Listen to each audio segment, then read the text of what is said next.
Guess who loves Denver? This place is insane.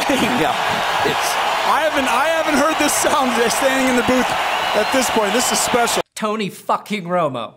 He's bringing excitement to a place where Phil Simms had murdered football watching joy week after week after week after year after year.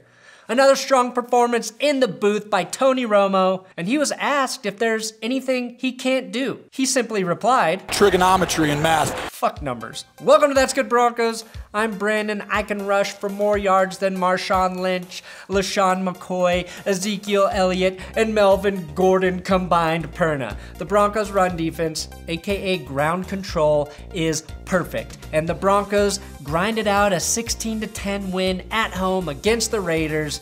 Thank you for the intros. Cue them up. That's good, Broncos. Beat the Raiders. That's good, Broncos! Let's review the game. That's Good Broncos.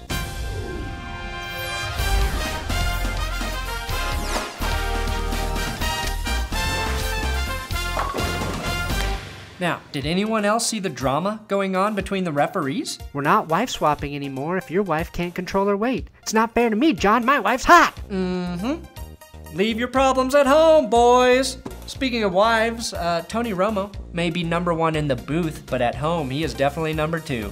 Did you hear where his wife makes him sleep and presumably masturbate alone every night? Well, my wife allowed me to have a little closet in the corner. Is that what it is? Okay. So I appreciate her for that. All that glitters isn't gold, my friends. Football fans are calling the sexless announcer the NFL psychic, which I disputed. He's a former quarterback. He should know how to predict plays before they happen. But then he predicted Derek Carr's exact back injury right as it happened. Oh boy, Jim. Oh no. If he gets kneed right here as he turns his back. Right there, I've gotten kneed before, and that's just Impressive. Psychic? I don't know. I think Tony Romo's just had so many back injuries, he can spot them from fucking outer space. But what impressed me is when he predicted the exact size of, yep, my penis. That thing's probably 6 inches in length, and although you feel it, it's an exciting time. Damn, Tony, damn! He is a psychic. I will fall in line, he is a psychic. The Broncos' most impressive offensive drive came during the first quarter. It started with a very nice pass to Benny and the catch on the left sideline. The next play, we were reminded that the referees are not our friends this year. When pass interference was not called for Demaryius Thomas, it didn't matter because on 3rd and 7, Trevor Siemian found luck. Every quarterback needs it, except for Andrew Luck, and he got it with this risky pass to AJ Derby that Benny Fowler reeled in like an angler. Then Trevor said, sorry AJ, I won't overthrow you this time because I'll have goddamn pass protection. And Derby said, thank you, Mr. Simeon. And with 8 minutes and 14 seconds left in the first quarter, we were treated to what would be the most exciting play for the rest of the fucking game with AJ Demolition Derby's one-handed stick-em catch for a touchdown. How does Derby make that catch, but then drop this one? This is the problem with the offense, and it carries over from last year. Inconsistent play from the skill positions in addition to line problems and a young quarterback. I want to see those things cleaned up as the season progresses. I want to see this team get better in the red zone in situational football. Those things improve for the offense, this team will be unstoppable. Those mistakes, that's the type of shit that will lose you games in December. After that touchdown though, Brandon McManus went on to blast some balls down the gooch 3 times in a row to be exact. A great run by Jamaal Charles, and an even better toe drag queen catch by Emmanuel Sanders on the sideline helped set up the first field goal. McManus was like, hey Gooch, it's me, Brandon, and I want to blast on you. Then the Gooch was like, okay, but I'm gonna be closing soon.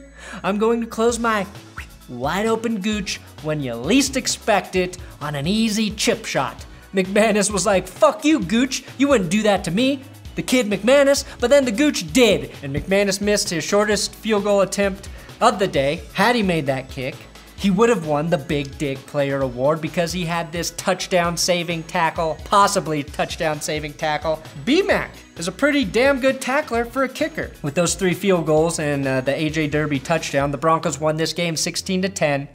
of course, with the Justin Simmons game-ending interception. I gotta give big dick shout-outs to my new Patreon supporters, Matthew Meeks, Artin Azimi, Hayden Wells, Dan Latham, Kareem in my cunt, Sam, Skylar, and Greg Dieter. This episode will only be available to Patreon supporters after 24 hours. Look, my goal is to be a fan-funded YouTube guy, and I can't do that without your support. I've produced close to 650 videos now between both channels, and I want to do this for as long as I can. So if you believe in what I'm doing, a monthly donation of as little as $1 will go a long fucking way. And I truly appreciate all the donations so far, but we got a long way to go to get to the top of the mountain where I can buy us all something nice. The hit of the game goes to safety Jamaal Carter right here.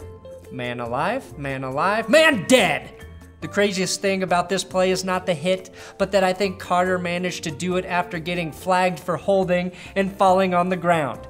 Very impressive, Carter. It was so impressive that Vance Joseph blamed Isaiah McKenzie for the hold and the block in the back that negated McKenzie's beautiful return. I really wonder what Joseph is saying to McKenzie here. Isaiah looks special, and not just for his return skills, but because he's a dual threat as a returner slash volleyball player. Bump, set, touchdown. Misty May would be very impressed, Isaiah. Look, Marshawn Lynch's longest run of the day was 4 yards, so I bring to you That's Bad Raiders, a loving tribute to a team I really hate, brought to you now. Move your back against the wall, girl. Don't be afraid, won't let you fall, girl. No, no, no. You don't have to feel no pressure. We got all the night, no stress, girl. Go ahead and get undressed, girl. We can do it all the night, and I promise you I will make you scream my name. I know you make me do the same, girl. I will make you scream my name. I know you make me do the same, baby. Make me scream your name. I will make you scream my name. I know you make me do the same, girl. I will make you scream my name. I know you make me do the same, baby. Make me scream your name. Oh, baby, please don't stop. No, we'll take it to the top, girl. Yeah, yeah. We can do it all night long, just me and you alone. Oh, baby, you're so beautiful, beautiful. You don't have to feel no pressure. We got all the night, no stress, girl. Go ahead and get undressed, girl. We can do it all the night.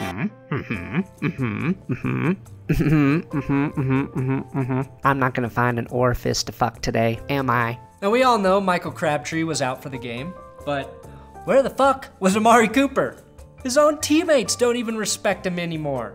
And I have proof. Italian-born kicker Giorgio Tavecchio wrote this song about Amari after the game. When the ball hits your hand and you drop what you can, that's Amari. When you're facing cover two, there's not much you can do, that's Amari. When you try to win on your own, but get fucked by the no-fly zone, that's Amari. Somebody should tell Tavecchio his song is a bit derivative. Also, Cooper's drop wasn't nearly as egregious as Jared Cook's touchdown drop. If Cook and Cooper don't drop balls on that drive in the fourth quarter, EJ Manuel would have went 10 for 11 with a touchdown to bring the game within a field goal. I did find a close-up of EJ Manuel's face after Cooks dropped this touchdown.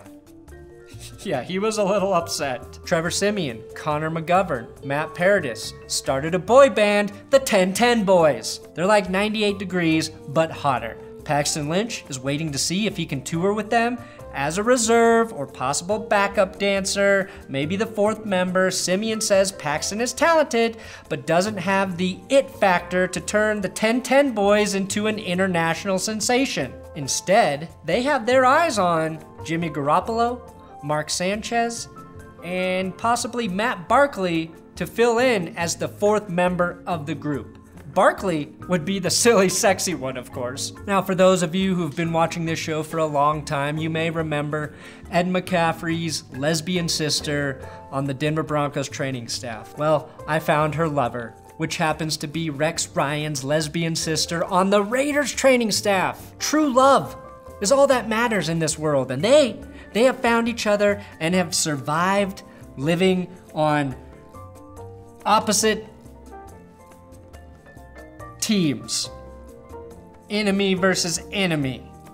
The Capulets and the Montagues. But true love comes together and trumps all. Don't forget the Big Dick Player episode is up on my main channel, That's Good Sports. I'll be making videos all week, even though the Denver Broncos won't be doing shit. I don't take a fucking bye week. Also, give Ian Bruns a follow on Twitter at Ian A. Bruns. He helped with some of the jokes today and came up with that amazing That's Samade bit. Great stuff, Ian. Thanks for watching another episode of That's Good Broncos. Subscribe here. You're already subscribed here. You've done so much already. Just actually take a break. Take a bye week yourself. Not from watching my videos, but for everything else in your life. That's some more.